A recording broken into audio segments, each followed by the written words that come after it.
Hello sa inyong lahat mga kakusina, tara po, gawa po tayo ng masarap na ulam, masarap ding palaman sa ating tinapay na buns. Ayan,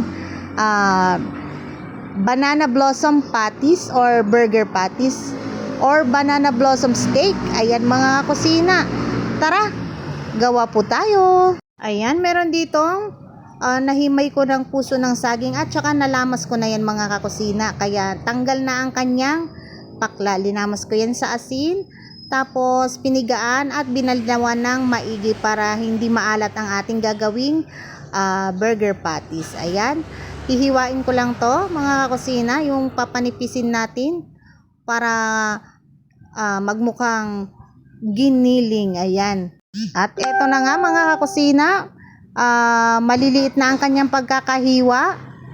Ayan, pinipino ko lang ng husto para itong junakis ko ay hindi niya mahalata na puso ng saging yung aking gagawin na burger patties. Ayan, gumawa nga rin pala ako ng Shanghai mga kakusina, kaya kumuha lang ako ng isang kutsarang malaki, and then yan ang ating ipansasahog sa ating hiniwang puso ng saging. Ayan, para magmukhang lahat ay giniling. Ayan, pure na giniling, pero wag ka, puso ng saging yan. Healthy ang ating ulam ngayon dahil merong siyang sahog na puso ng saging at saka mga gulay-gulay. Ayan mga kusina, lalagyan din natin ito ng isang napakalaking egg. Ayan, double egg yolk yan aking nilagay dyan. Then maglalagay tayo ng paminta at saka ng kaunting asin at saka yung seasoning. Ayan, bahala na kayo kung anong ilalagay nyong seasoning dyan.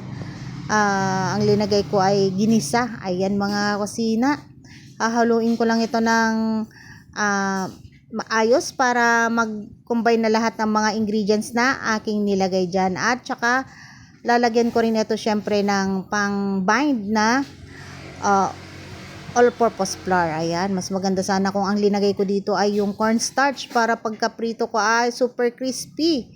Pero yung cornstarch ay yung all-purpose flour ang nakuha ko. Pero okay na yun mga kakusina, masarap pa din naman.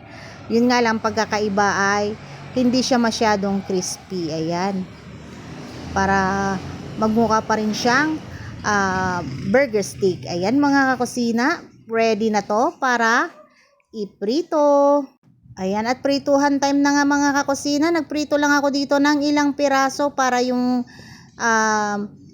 sobra naman dito ay babalutin naman natin para gawing Shanghai. Ayan, para dalawang klase ang ulam natin pero iisang timplahan, di ba? Pagkakaiba nga lang, meron siyang wrapper yung isa. Ayan mga kakusina, ipiprituhin ko lang to. Antayin kong maging golden brown. At ayan na nga, golden brown na, bibilingin natin. Wag hahayaan na masunog kasi itong nalinuto ko ay sa kabila niya ay medyo sunog. Pero crunchy naman mga kakusina, hindi siya mapait or mapakla. Ayan mga kakusina,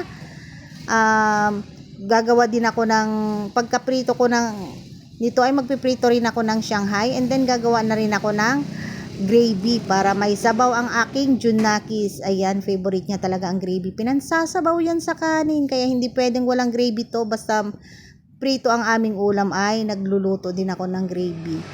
Ayan mga kakusina, at magbabalot ako. Habang nagpiprito nga ako niyang burger patties na yun, ay nagbabalot din naman ako ng pang Shanghai. Ayan, yung natirang hindi ko na prinito ay binabalot ko naman sa wrapper para maging Shanghai. Ayan, kung hindi namin maubos tong mag-ina ay syempre mayroon siyang snack mamaya na Shanghai. Ayan mga kakusina, at ready na ang aking linuto para mananghalian naman kaming mag-ina. Ayan, thank you so much sa palagyang panonood mga kakusina. Sana hindi kayo manawa sa palagyang panonood.